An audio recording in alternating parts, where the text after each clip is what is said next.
Good morning, everybody. I'd like to welcome everyone to this multi-location hybrid meeting of the Governance and Audit Committee, which is open to the press and public on request. This meeting will not be broadcast live. However, a recording will be made available as soon as possible after the meeting has concluded. We welcome the use of the Welsh language at meetings, but I've had no request for people to speak Welsh today, so this meeting will be conducted in English only. Please can members attending via Microsoft Teams refrain from using the chat function and instead use the raised hand icon to indicate when you want to speak. May I remind members that as per statutory guidance made under Section 4 of the Local Government Wales Measure 2011 and our formally adopted hybrid meeting policy, any member attending a meeting remotely must be able to be seen and heard by the members and officers who are attending the meeting, as well as by members of the public viewing the meeting. So can I ask that you all please use your cameras for the duration of the meeting. Please remember to keep your microphone muted when you are not talking. Before we move on to the agenda, I'm aware there's a few new members, new faces around our table. So please can we just introduce ourselves before we carry on. I'm Catherine Peggington and I'm Chair of Governance and Audit. On my left, Polly Ellis, I'm a solicitor and I'm Head of Legal Services.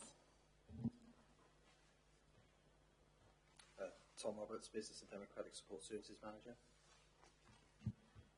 Catherine Joseph, Senior Improvement Officer. Councillor Keats, Trevethan and Penny Garland. Thank you. Councillor David Williams, Sarah Ward. Rob Green, Head of Financial Services, Deputy Section 151 Officer. Peter Williams, Head of Interim Audit.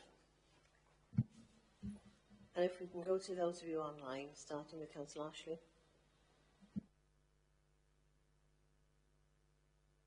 Stuart Ashley, Conduit. Sorry, I was in the middle of doing something. Councillor Peter Jones, Hentless and Two Locks Ward.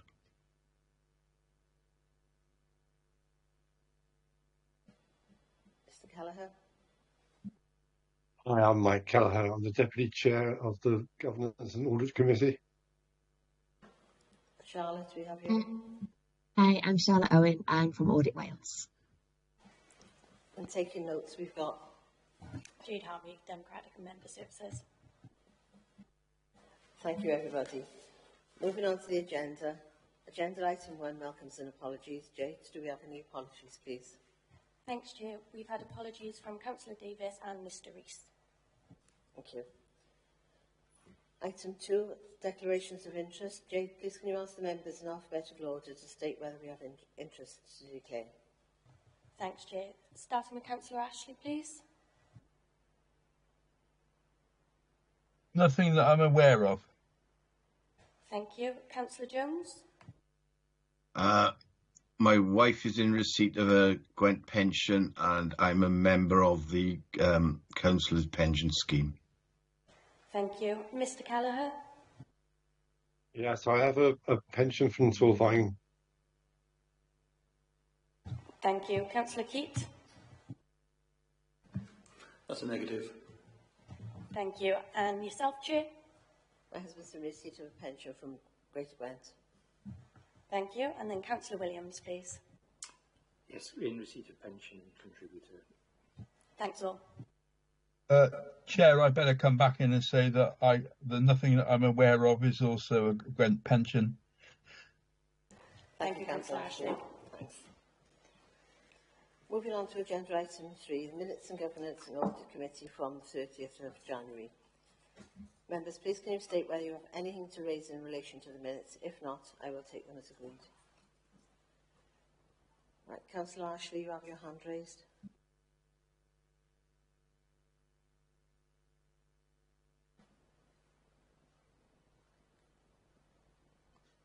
Your hand has now disappeared. Mr. Callagher, you have a question. Apologies, Chair. I just had a notification that my battery's dying. I just need to come off camera for 30 seconds to get the battery. Okay, thank you for letting us know. Does anyone else have anything to comment on the previous meeting? If not, we'll take them as read and agreed. Thank you. Right, agenda item 4 is the action sheet. There is only one item on our action sheet. Tom, do you wish to give an update on that one? Yes, sorry for this. I was hoping to get a full update to members on the action plan that followed all of the recommendations that were presented to the last committee, and in doing so answering the specific point. As far as the point is concerned, yes, absolutely. If there was a child with the need to communicate in British Sign Language, then absolutely that would be dealt with as you would expect. As far as the wider recommendations, I've had the final response to those recommendations emailed to me this morning. I will distribute them around the committee after this meeting. Okay, that's lovely, thank you. I don't know if people remember, but it was mentioning whether there would be British Sign Language included in with the recommendations. So, thank you. Thank you for that. Anything else from anybody else with regard to this action? Okay, thank you. Moving it on. Agenda item 5, the Council's action plan for governance and improvement. Back to you, Mr. Roberts, please. Can you present this report? Thank you, Chair. The report I'm presenting today is your 6-monthly update report on the action plan for governance and improvement. That is to say that it provides members of this committee a review of the work undertaken by our regulators and the work undertaken by the authority in response to that regulatory work. The update report is broken down into 2 sections. Firstly, under 4.1 of the report provides an update of the progress made delivering actions associated with external audit work under the portfolio of this committee, and that is set out in Appendix 1. We are proposing the removal of 3 recommendations this time around. They are the service user perspective recommendation across pages 25 to 27, the equality impact assessment recommendation on page 28, and a set of recommendations under tackling fraud in Wales across pages 32 to 33 of your agenda. In respect of the first 2 items, these have been fully addressed. In respect of the latter, this is because this national report has now been superseded by a local report which has been added to your update on page 24 of the agenda. Secondly, the report also includes details of new external audit reports recommendations received by the Council from our regulators, which will be addressed in line with the agreed reporting protocol that has been agreed by this committee. There are no new reports to bring forward to this committee with recommendations for this Council to address. However, I have included reference to 1 new national report, the Biodiversity and Resilience of Ecosystems Duty, due to its relevance to local authorities. The report finds that the nature emergency has not been high enough a priority for public authorities, and many have failed to comply with the duty's key planning and/or reporting requirements. I would like to give members the assurance that we are not one of the 49% of public authorities that have not complied with producing a biodiversity plan, or we are not one of the 26% that have never complied with the requirement to publish a Section 6 yearly report. As I have already said, the report is largely included for information. It makes no new recommendations to the Council and will therefore not be referred to a scrutiny committee for the reporting and monitoring purposes. One final point is that the report will be brought back to you in 6 months' time in October. That report will also include a full review undertaken by our scrutiny committees of external reports under each of their portfolios. I'll be happy to take any questions. Thank you very much. Does anybody have any questions? Councillor Ashley, your hand is raised. Yeah, thank you, Tom, for mentioning that report. I read that with great interest. Being the Council's sustainability champion, and obviously touching on biodiversity as well, I'm glad to hear your statement, because we put a lot of time and effort into carbon zero, what's its name, and nature emergency, and what I found that a report didn't have, which I'm sure you can answer, was who were the ones that weren't doing it, and and obviously we have done it, and this council putting a lot of effort into that in this nature emergency. I find it quite alarming that we've got a report from Welsh Government that puts duty on, well, it's not on the formal duty, is it, on us as a council, and then a lot of people not doing it. Any idea why that is? Can you answer that one? I know it's a bit of a tall question, by the way, Tom. It just seems that it's something it's put as a desire line, but not actions, as it were. I think we can just take reassurance that we're doing well, and maybe others are not doing as well as us. Thank you, Chair. I get that, but as champion in this, and I sit on this committee, it's one of the parts of audit is, what I would, one of the classic scrutiny questions is, what's happening elsewhere, and certainly in South East Wales, we do compare ourselves with them. Yeah, as the Chair has said, we are complying with our duties as best we can. I can't really answer for other local authorities or other public bodies, I'm afraid. I will make a comment. It does tend, and it says it in that report, that the nature emergency tends to be the poor relationship with the carbon neutral stuff. So I've probably why everybody's concentrated on one aspect of it, but not the other aspect of it. Thank you anyway for answering that. Thank you. Anybody else got Councillor Williams? Yeah, I think I noted the recommendation to take a couple of the things off, and the rationale for that seemed clear, and I think it also makes the scrutiny of this easier if we've addressed various ones. I suppose my only question was on page 31, where there's a series of recommendations under assets and workforce, and on that page it does reflect that the recommendation is yet to be progressed. I can be deferred until individual estates reviews and strategies are complete. I just wondered if there was any update on that.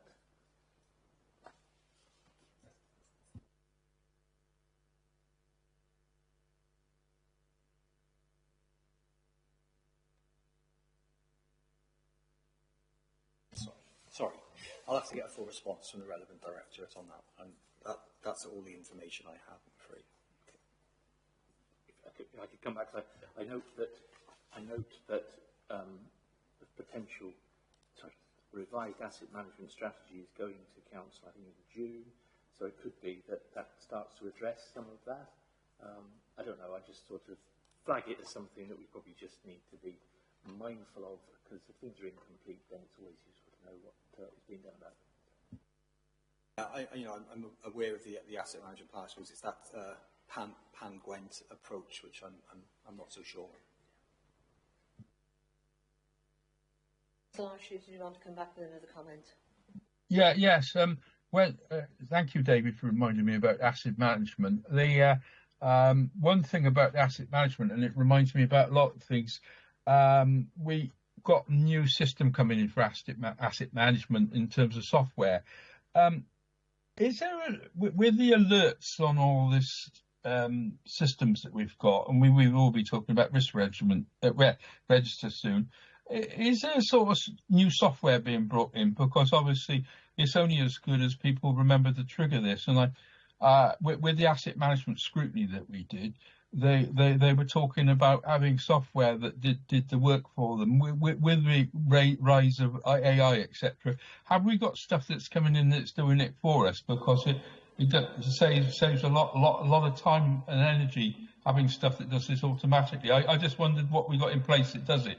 Councillor Ashley, I think we're straying off the subject here. No, I'm not really, no, because when we did the scrutiny on that, they said they were bringing in a new software system. That was what I was trying to get at, Chair. It was how we alerted across the system. We obviously got meetings that do it, but the detail of how that works. I'm sorry, maybe I get a bit too detailed, but I was thinking when I read the reports on this of how that happens. That's all. But I think. No, I think if I can pick up Councillor Williams and Councillor Ashley's points in a full response from the director. I think that'd be the best way to do it. Okay, thank you. Thank you, Tom. Thank you all. Right, if there are no other comments with regard to this report, can we go to page 19, where the recommendations are that we've reviewed it and we've accepted progress and set out in the action plan to ensure appropriate action is being taken to address the recommendations. Is everybody in favour of accepting this report? Okay, we'll accept it as agreed and read. Thank you.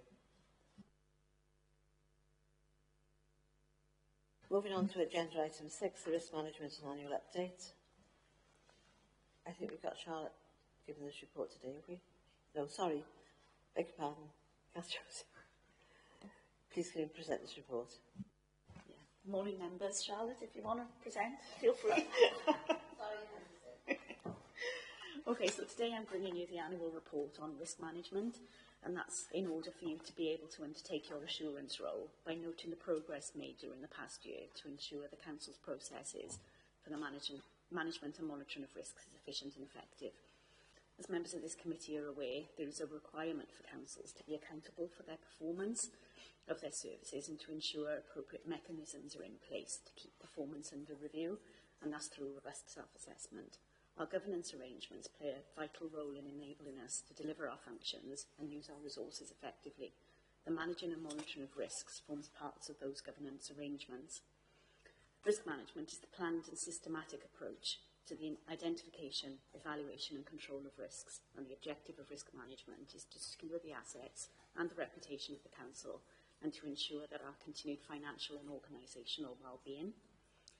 Although this report is brought to the committee annually, it is often useful to refresh members on their roles when it comes to risk management. Governance and audit committees are a key component of an authority's governance framework. The committee's role is to ensure there is sufficient assurance over governance, risk and control, which gives greater confidence to all those charged with governance to ensure those arrangements are effective. Therefore, this report talks about the processes we have in place to identify, monitor and manage the Council's risks, rather than details of the individual risks contained in the register. So to move on to progress over the last year, in the report last year I made reference to a number of big changes that had taken place over recent years as a result of the review requested by the Chief Executive. That included many changes, but the one that I want to focus on today is the introduction of a monitoring process where officers are asked to give an expected date of de-escalation for each risk on the register. At the time of last year's report, all of the changes were very, very new, and we were conscious that it would take time for those to be embedded. So over the last year, the Corporate Risk Management Group have monitored closely those and feel overall that, other than with one exception, they've been embedded and the new system is working well. The exception has been the number of instances where risks have either not de-escalated in line with the original dates that were given, or it's clear that they're not going to. So we believed, after monitoring that for some time, that we felt because it was a new system, perhaps in a lot of cases the original dates were over-ambitious. Officers weren't used to having to do that, and it was a new system. And this became apparent through robust quarterly monitoring, and the challenge that we've provided back from the Corporate Risk Group has helped owners to understand how to project that more going forward. But to continue to strengthen that, we felt we needed another step in the process. So what we've introduced this year into the risk register from Q1 is that, as well as the original date of de-escalation, we have an additional column that compares. So every time a risk comes to the date we would expect to see it move, if it hasn't, reasons need to be given for that, and we monitor that additional date so that we can keep seeing if they get pushed back. What we have found from this, that additional column tells us, I think what we thought anyway, but some of the dates were over-ambitious, not given enough time to mitigate the risk. In some instances, there's some caution involved, and the risk has been mitigated by the date set, but officers wanted that extra quarter perhaps just to ensure that the changes they put in place or that the mitigation was correct. And in a few instances, there are issues outside of the Council's control we're reliant on others to be able to help us mitigate that risk. We also now provide strategic directors with a list of forthcoming de-escalation dates for the quarter in advance, so that they can work with their officers, understand whether or not they are going to move, and if they're not, understand the reasons for that, so that we can assess whether or not the mitigations we've got in place are right. From a quarterly monitoring perspective, I've given you an overview of how we monitor the changes, but as you know, the Corporate Risk Management Group meets quarterly, and at that point we see all the risks on the register. We have updates on every risk against their mitigations, and we concentrate on any changes to risk scores, whether that's increasing or decreasing, changes to the estimated de-escalation date, changes to whether or not a risk is treated or tolerated, inclusions of any new risks, and removal of risks. We do go back, and we will question and ask for more information or challenge if necessary, until as a group we are happy with how the risk is presented on the risk register. The executive team also see the risks on part of their 12-weekly performance monitoring system. So they see sight of every risk, regardless of tier. They're made aware of any changes to any of the risks over that quarter. We also bring to them any horizon scanning that may come up, where there are situations where officers will come to us and are aware that something is likely to be happening coming forward. They don't know quite what yet, they don't know how it will impact them, but to keep it on the radar so that we can add it to the risk register if necessary. And then any intelligence provided by the group. So if exec group are discussing anything in particular and we as a group are aware from other conversations, we can help with that. Also this year, I provided in the report details of a systems audit of the Council's risk management function, which was undertaken by the Council's internal audit team. The review of the procedures established that 2 of the 23 controls tested, so that's 8.69%, needed some management attention, generating a review point and a recommendation. So the result of the audit assessed that full assurance could be provided to management in accordance with the model used by the Council to manage its risks, as 91.3% of the controls were operating as management intended, and the recommendations are detailed in the report. Finally, I'd like to just give you an overview of the current risk register. So at Q3 of 24-25, there are 8 risks on the corporate tier, 20 on the directorate tier and 14 on the service, making 42 risks in total. The previous register held 48. 4 of the 42 risks are new since the report was brought to you last, and 10 have been mitigated and therefore deleted. And full details of the risks and the mitigations can be found in Appendix 2 and 3 of this report.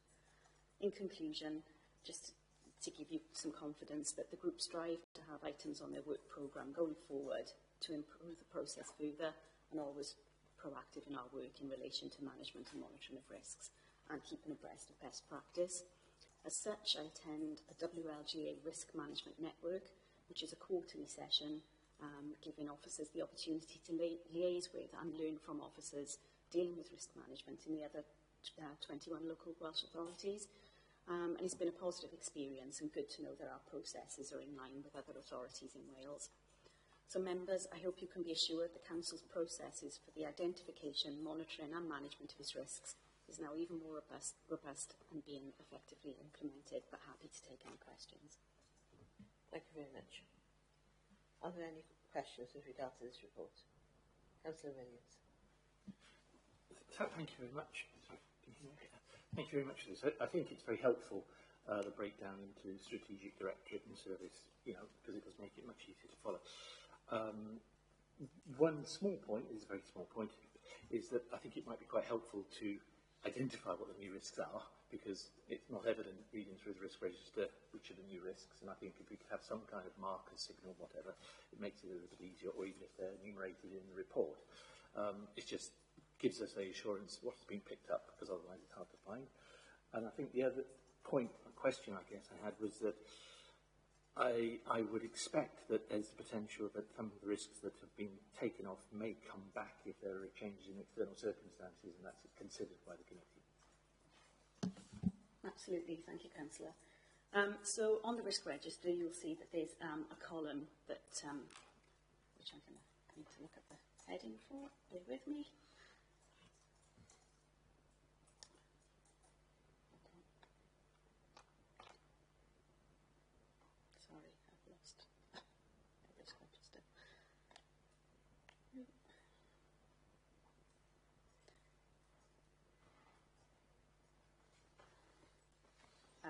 current direction of travel. I couldn't think of that without looking at it. So this register is as it stands, and there are options to show whether or not a risk is static, increasing, decreasing or new. But it's obviously at this point in time, so we only knew there'll only be indication of a new risk if it's come on in the last quarter, but that's fine. Next time I bring the report, I can add to it so that you can see which of the risks were new. And as for other risks coming back onto the risk register, it is a live document, and you know, over the years there have been a number of risks that have either moved around or come off, and then legislation has changed and had to make its way back on again, and there's no issue with that. Just because they've come off once doesn't mean that they can't come back on again. Okay, thank you. Councillor Ashley, your hand's raised. Yeah, yes. I find this document absolutely fascinating. What the fact that some of them strategic and some of them service led, I presume the risk is the same because some of the risks are more esoteric. I mean, like number of housing units we get somebody else to do, which we obviously got responsibility for making sure that happen. And some of the stuff that's very much out of our control, but is desirable us as a council to take view of, that's strategic. And obviously the roof on the recycling depot is something that we've got some control over. Do we indicate that different in the risk because obviously one's strategic, the other service led? That's one question, how we indicate that. Even both of them are might be red.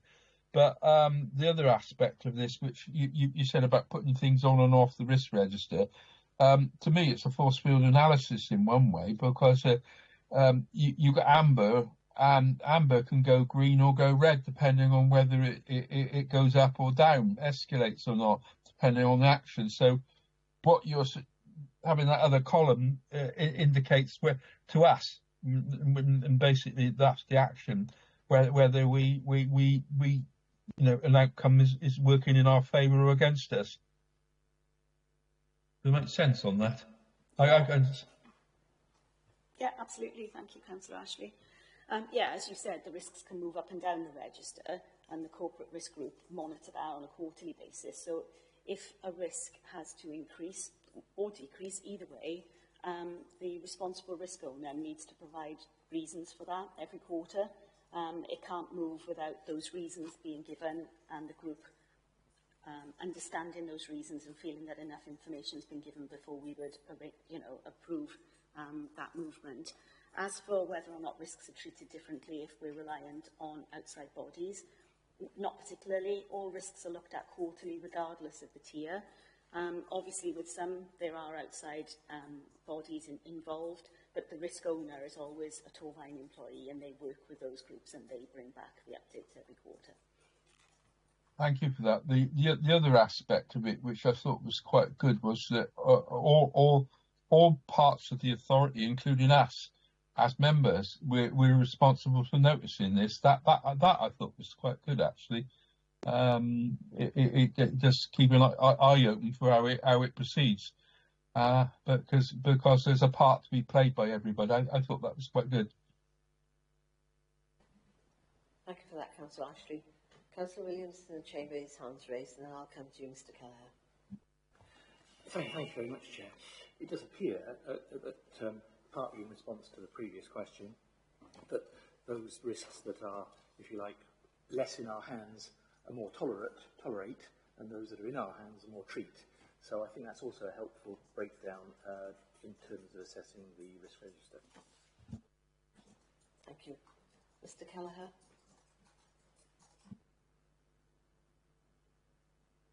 Sorry, Mr. Kelleher, we can't hear you here in the chamber.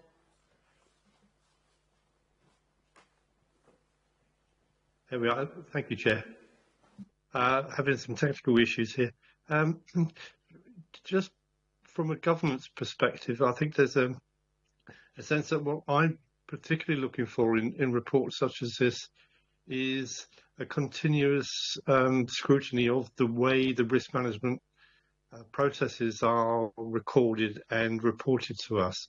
I'd just like to note my thanks for over the last couple of years I've been on a member of this committee, that this particular aspect, the risk management, seems to be becoming far more robust than it was previously. Although it was good, I think it's getting better, and I'd like to commend those officers responsible. Thank you. Yes, I'd like to second that. I mean, obviously, the reports are getting easier to understand as time's going on. You're making it far more user-friendly. Great, that's good to know, and I'll pass the feedback back to the group as well. Thank you. If there are no more questions or queries, can we move on to accepting this report? Recommendations are on page 59. That we accept the progress made,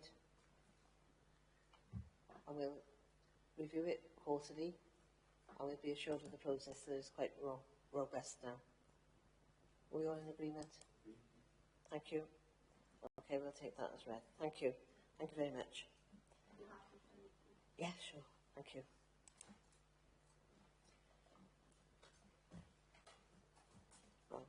Well, Kathleen, so we'll move on to agenda item 7, which is the Audit Wales Annual Audit Summary. I think this one's yours, Charlotte. Thank you. This one's mine this time, yeah. Thank you, Chair. So this agenda item is Audit Wales's annual audit summary for 2024. So it summarises the work that we've done across performance audit and financial audit over the last 12 months. So I'll just quickly run through. So the first section just gives some key facts about the council, just some contextual information. Then there's a section there on the financial audit work on the accounts, which sets out that there was an unqualified true and fair opinion given on the 23-24 accounts, and that was all done within the required timeframes. Then next we come to the performance audit work. So most of these reports you'll have seen previously. So our review of performance information, the digital strategy, financial sustainability and counter-fraud arrangements. There's links there to all those reports online, and all those reports would have previously come through to the committee. The one that you won't have seen before is unscheduled care. So this was a regional piece of work looking across the Gwent councils and the health board. That report has just been issued this week, but isn't yet available on our website. That will be published next month. And we will arrange to come to the committee at a later date to present that report to you.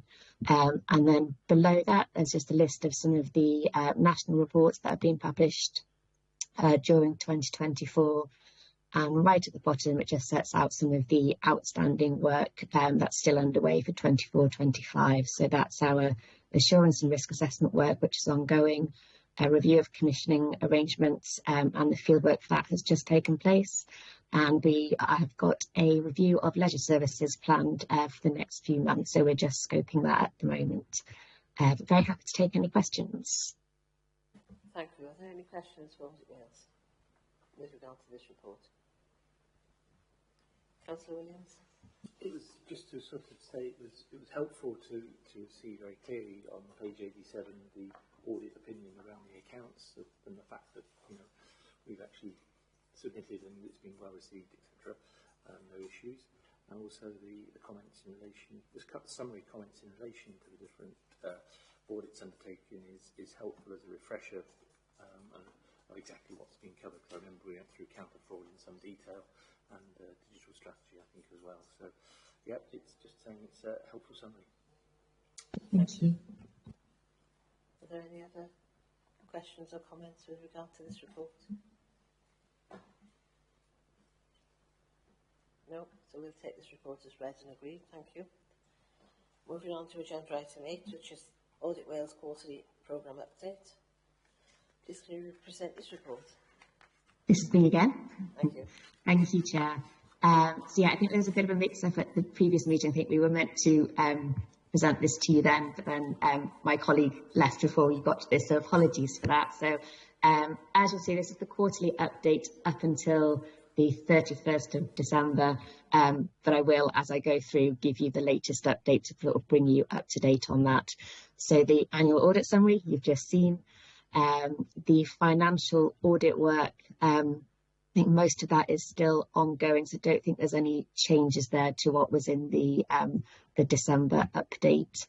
Then for the performance audit works, and this is going to look very familiar from the last item, so the thematic review on unscheduled care, that's the one that's just been issued and will be published online next month with the report coming to you in due course. The thematic review on commissioning, our field work for that took place earlier this month. We hope to get a draft report to the council some point towards the end of April. The financial sustainability review, that's all been finalised. That has previously come to the committee, and the same with the counter-fraud arrangements. I think that came to the last committee meeting. The assurance and risk assessment work, that's still ongoing. We had a very useful workshop with the cabinet members and SLT at the beginning of the year, and that work is ongoing and will inform what our local projects will be for the 25-26 audit year. And as I mentioned on the last agenda item, we've got a planned review of the council's leisure services, and we're just doing the scoping for that at the moment, with a view to that taking place over the summer months. And then in terms of the local government national studies, I think these are much the same as in the December update. So temporary accommodation, I think that report is being drafted at the moment, so that should be published towards the end of the spring. Capital planning and local government, I think that work has now begun.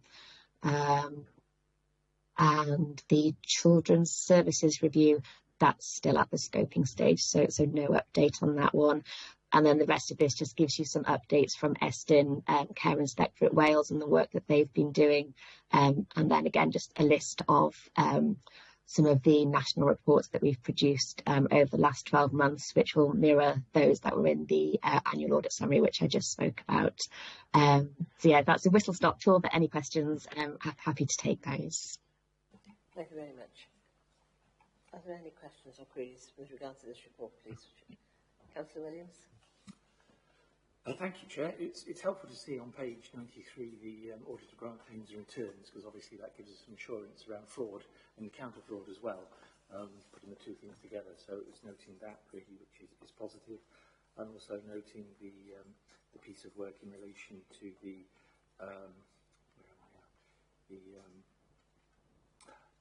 capital planning. I know that the programme visits is being arranged, isn't it? And various of us have been notified of that. Thank you. Anybody else got any questions or queries with regard to this report? No, I see no further hands raised. Right, it's our job as a committee to accept this report. Councillor Lovely, thank you. Moving on now to agenda item 9, which is the internal. Thank you very much for presenting that report for us, Charlotte. Agenda item 9 is the internal audit annual plan quarterly update. So, Mr. Peter Williams, Head of Audit, please can you present the report for us? Thank you, Chair. Morning all. Obviously, this is the continuation of the usual quarterly update that I provide. In terms of the key messages, the first one's quite a good one for me. We've actually met the target of achieving the audit plan. I think that's the first time we've met it by the 13th of March, ever. No pressure next year, obviously, but set the bar, exactly. So that's a positive in terms of the target is to achieve 75% of the work in the audit plan, as I explained before. There's more work in the audit plan than I got resources to deliver, so that 25% acts as a buffer for moving things, flexibility, changes that have to be accommodated, but we still get the 76%.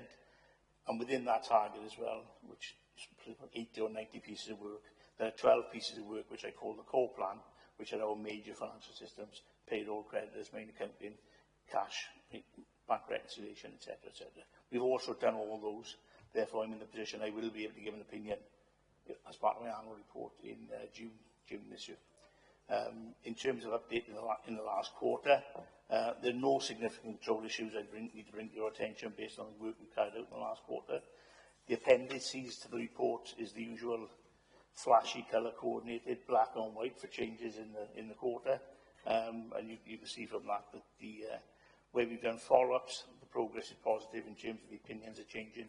Where we've done full systems audit, most of them are either in the moderate or substantial, which is 75% of the controls are in place, which is quite positive. pleased to answer any questions anybody may have. Thank you very much. Thank you, Peter, for that update. Are there any questions, queries, comments about this report? I'd just like to say congratulations on getting to the 100%. Well done. As we said, we're setting the bar high for next year. Anybody else? Councillor Williams? It's just the observation. It's very helpful, Peter, that there's a sort of a commentary of, you know, to the side in the column to sort of say that little bit of extra detail as to where something's awaited or something like that. So just saying that's very helpful. Anybody else? No? If not, we'll take you to the recommendations, which are to note the content of the report and seek any clarifications, which I think we've all had a good chance to do. So we'll accept this report. Thank you. Moving on to agenda item 10, which is the Audit Committee programme work. Again, it's been included by Peter Williams. Do you want to make any comments on this one? Thank you, Chair. Obviously, that's dominated by ticks on that, which is a positive. In terms of each year, we set out things we will look at as a committee in a sort of structured way. Pleased to report most of those reports have come to the committee, if not all of them. And that will also form the basis now of the annual report, which the committee will write to Council in June this year, which we implemented from last year. So in terms of what we've set out to do and the reports we expected to come have come. So that's also positive of the committee in terms of getting through the work it anticipated it would get through in the year. Very much. Thank you. Are there any comments with regard to our work plan? No. Councillor Jones, your hand is raised. Chair, I was just going to say, I thought the annual report to Council worked really well last year, and now that we're going to have that as a fixture, I think that's a very good thing, because there's a lot of work that goes on quietly on this committee, and I think we need to blow our own trumpet a little about the work that we do to monitor and make sure that the Council is working effectively. Yes, I agree with you. I think it was a good plan that we put that on as an annual report. At least it lets people know what we are doing and what we're about. Councillor Ashley, your comment?